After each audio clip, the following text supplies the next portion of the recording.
Hey guys, and welcome back to my channel for another midweek mystery video, where today we've got a John Doe case with a twist.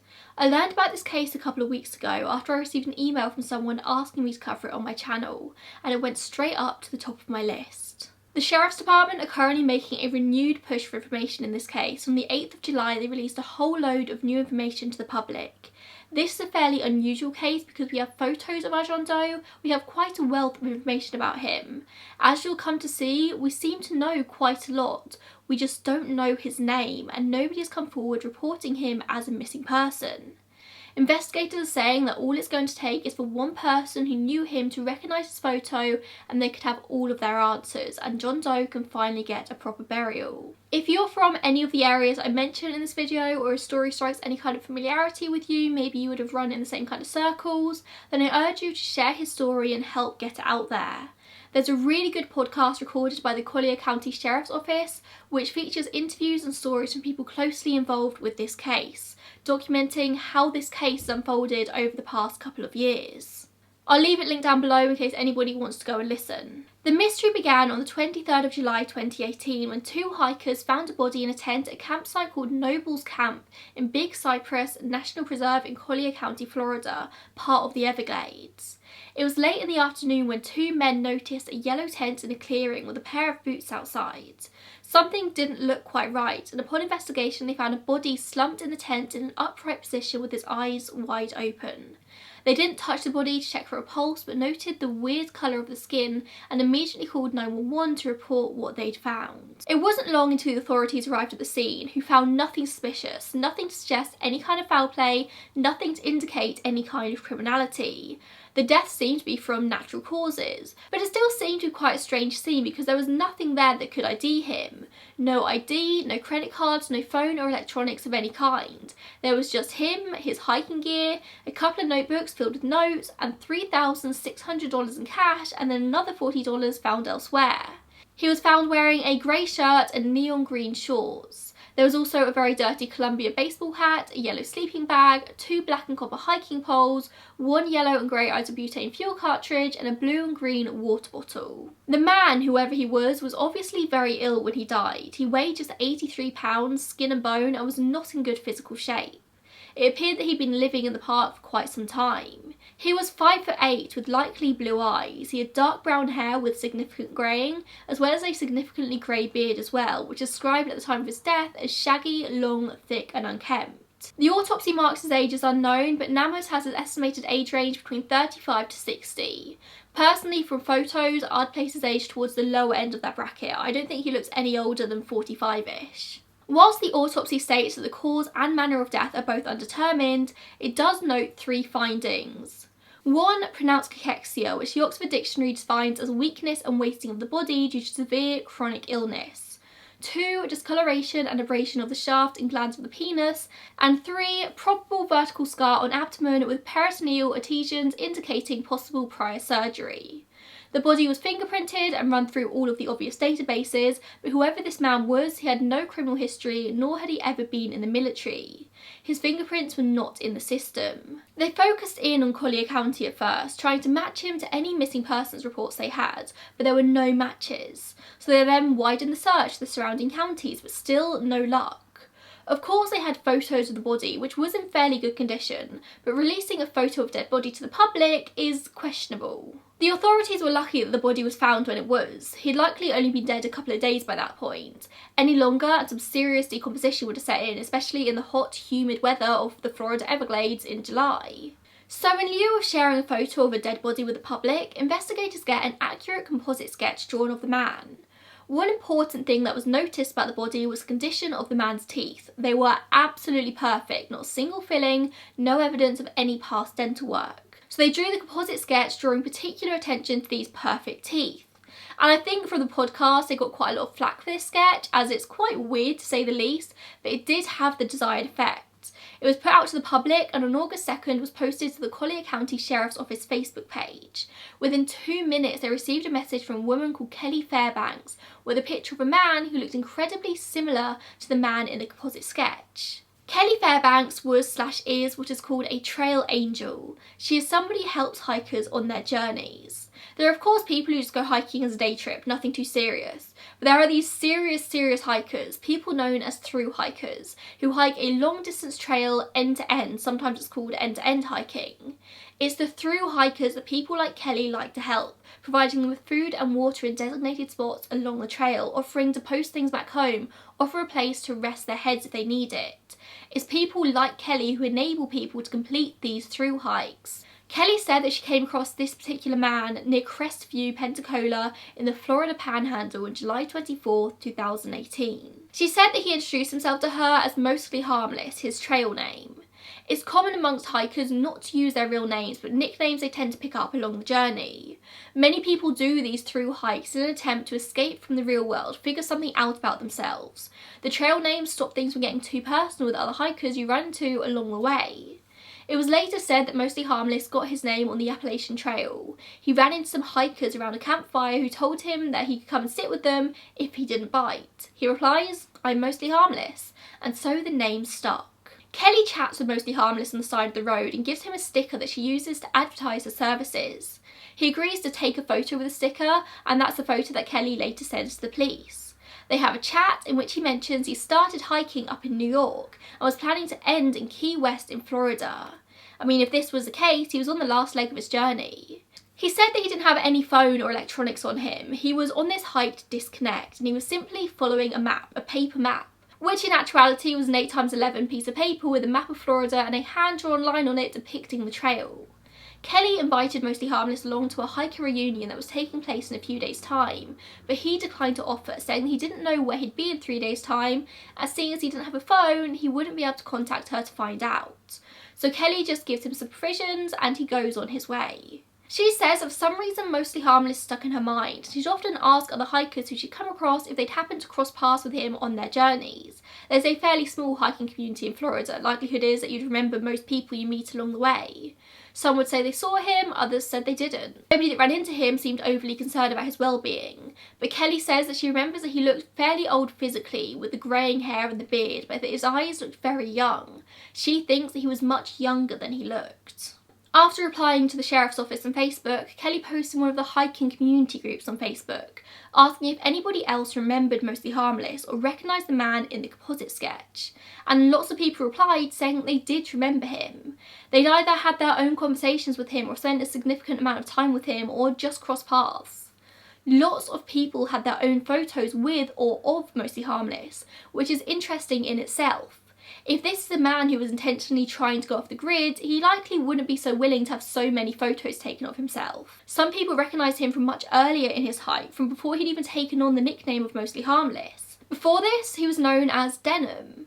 People said they remembered him saying he'd started his hike in New York in April 2017, and he wore denim jeans for the first couple of weeks, hence the nickname, Denim. It's thought that he switched the nickname Mostly Harmless somewhere around the Florida-Alabama border, before he passed through the Panhandle in January 2018 at least.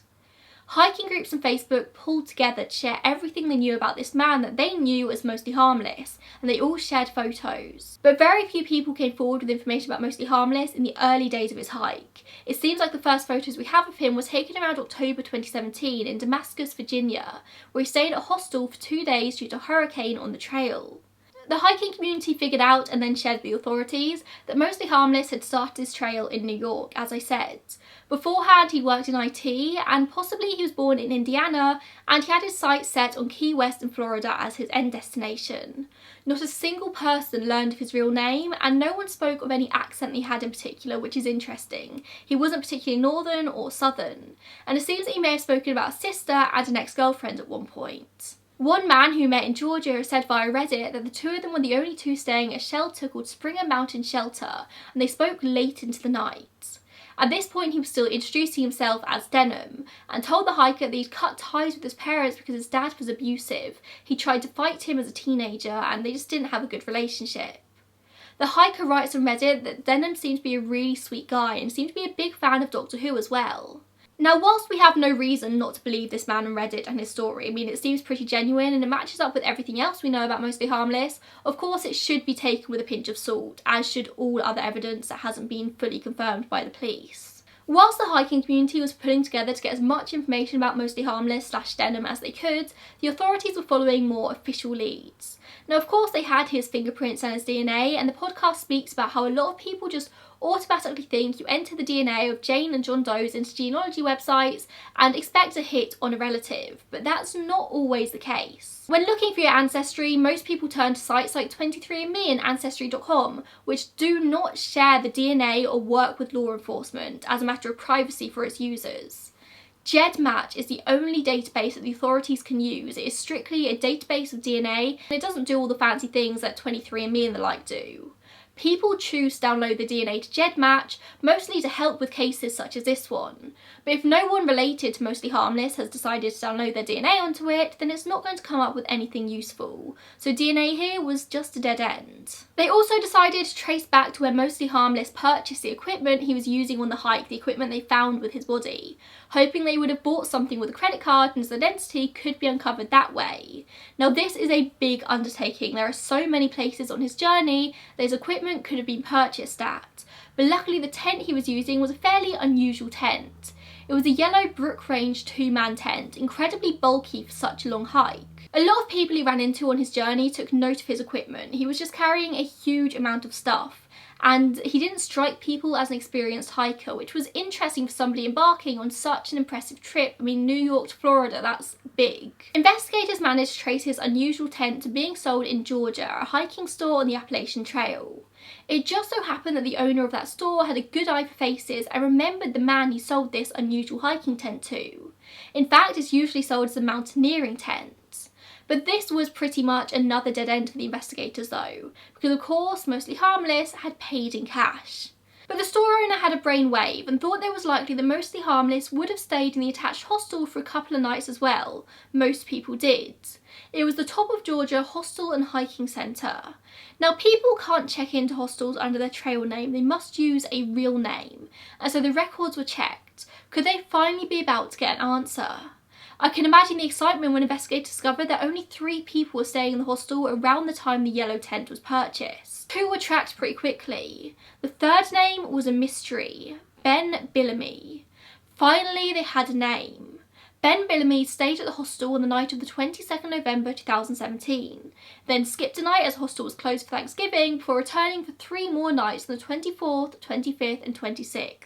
He bought the gear just before he left. You'd think the case would be solved now, but of course that's not the case. It seems that the name Ben Billamy was an alias, because the name led investigators absolutely nowhere. There was no missing person report ever reported under that name, and no tracks under the name led anywhere. There just wasn't a Ben Billamy missing. Mostly Harmless spoke to the seller about how he wanted to continue from the Appalachian Trail straight onto the Florida Trail, which was possible. They spoke for a while about the route which Mostly Harmless would need to take, and they print out a map for him as he had no phone. The map took up 40 or 50 single-sided pages. They charged him a few bucks and he goes on his way. The seller noticed that Mostly Harmless had huge wads of cash in his wallet. And then in December 2017, a photo was taken of Mostly Harmless, then still known as Denham, at mountain crossings in Blairsville, Georgia, which they post to their Facebook page. The post says that Denham's worked in the tech world for the last decade and how in June he went for a 2-week hike on the Appalachian Trail in New York, but today he passed through the shop. Hiking over half the Appalachian Trail wasn't enough for him. The Facebook says that he printed data and purchased maps to hike the Pinoti Trail in Alabama, and once again spoke of his aim for Key West in Florida. Once again as well, he paid in cash, there was no way to track down any information on him. From there, he continues his journey down south, coming into contact with Kelly in Florida in January. He runs into a few more people on the way. One camper called Beverly at Pine Log State Forest said that she met Mostly Harmless at the Sand Pond campground and they had a conversation. She writes, "We were camping at Pine Log Campground the weekend of the 25th Feb 2018.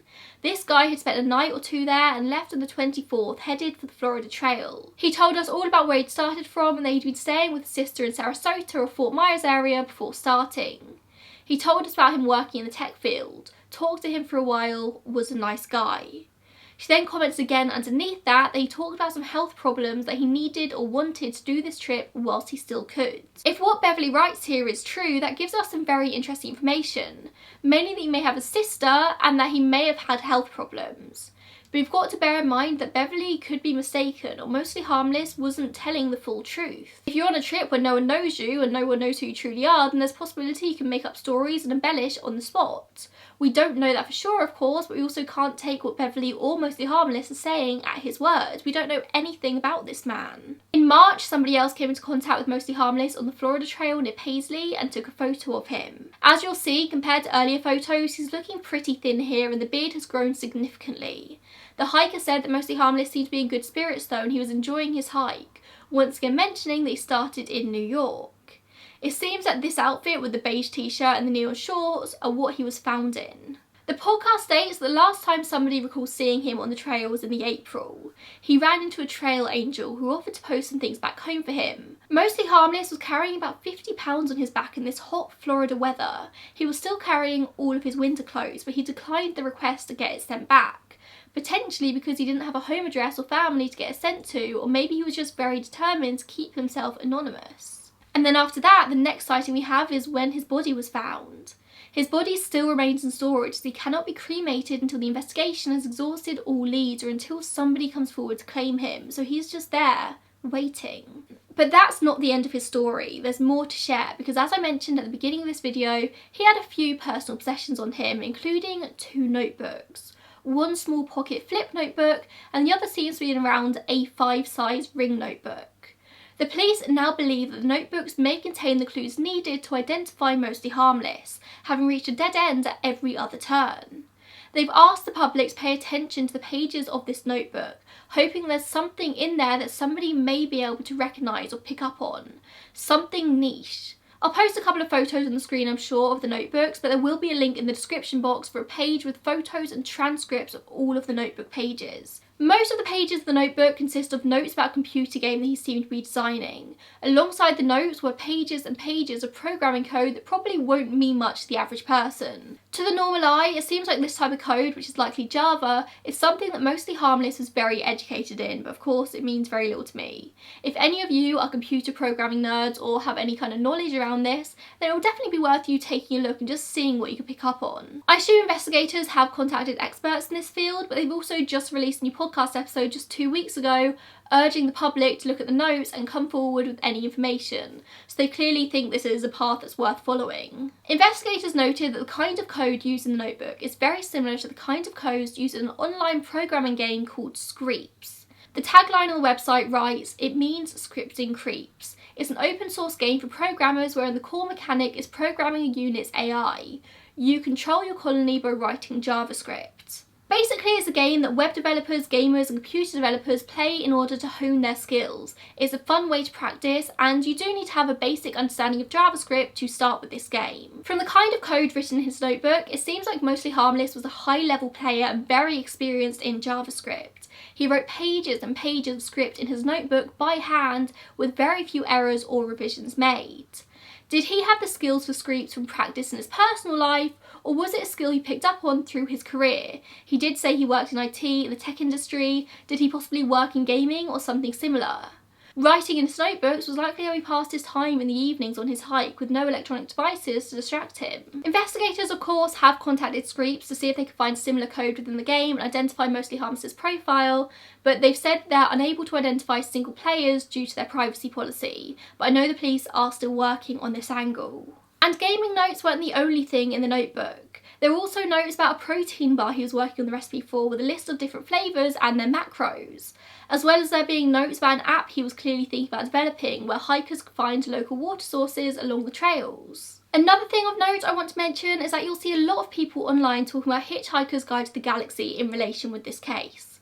Mostly Harmless is the name of the 5th book in the series, and we know from conversations he had with people along the way that he was a big fan of Doctor Who, which we can assume probably means he was a sci-fi fan in general. There's a lot of speculation that his nickname came from this book, but as we've covered, it was probably a nickname given to him by another hiker, so this is kind of unlikely. Maybe just a happy coincidence. So how did Mostly Harmless come to die how he did?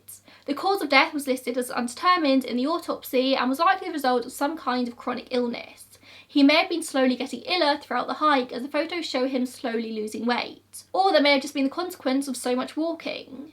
Experts have worked out that he was travelling fairly slowly, around 10 miles a day. A lot of people speculate that he was terminally ill, that this was his last chance to see the world, so he took it. But this could also be debunked due to the fact that he was clearly making plans for the future. He told everyone he met of his plans to end in Key West. He had future plans written in his notebook as well, a computer game he was developing, protein bars, an app to help other hikers. If someone knew they were dying, would they really spend that much energy making plans for a future they're not going to have? Wouldn't they spend more time mulling over the past? Would they write about that instead? That's not a given, of course, but his actions don't really reflect that of somebody who knows they're dying. He definitely didn't starve to death. He had loads of money and plenty of food on him at the time of his death, and he was only 5 miles from the rest area, again with plenty of food, which would suggest that he was still eating, but ill regardless. Was the hike simply too much on his body and some underlying chronic illness took over? Did he pick up some kind of parasite or bacteria on the journey that led to his illness? Some speculate that Mostly Harmless was wanted by law enforcement and that's why he decided to go off the grid. Some people just need to hide. I would think that the Collier County Sheriff's Office would likely have contacted all kinds of departments in New York where it seems that Mostly Harmless began his hike, and probably nothing's come of it. From comments he made to angels he met en route, it seems that he came from Brooklyn, New York, and he was not an experienced hiker. Some people think that his knees simply gave up on him, that he couldn't walk any further, that his body just gave up. He was found only a few miles from where someone last remembered seeing him in April of that year. That's only a few miles hiking between April and July. We don't know if Mostly Harmless intended on dying unidentified. If he did indeed come from an abusive background and cut ties with his parents, perhaps he wouldn't want to be identified by them. But he spoke of an ex-girlfriend and a sister. He probably had friends, work colleagues.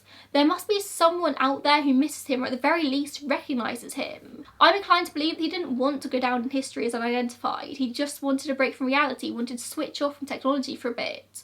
Because he allowed people to take his photos, share on social media. He would share parts of his story. He would share a lot, it seems, apart from his name. So now we just need to try and get it back so he can finally be put to rest. I think this is a man who just wanted a break from the world for a bit, but I think he always intended to go back to his life. If you're from the New York area specifically, if you live in Brooklyn and work in IT, then pay particular attention to this case. Maybe share it with some people. Somebody might know something, somebody might recognise him. And that's all I have to share with you today about Mostly Harmless's case. It's a really fascinating one because you'd think in today's day and age it'd be borderline impossible for somebody to go off the grid, especially somebody like Mostly Harmless who did work in tech. But he did it, clearly. There are so many photos of him, we know so much about him, and the fact that we don't have a name is just baffling. Thank you so much for watching this video. Let me know if there are any other Jane or John Doe cases you'd like me to talk about, and I'll see you in the next one. Bye guys.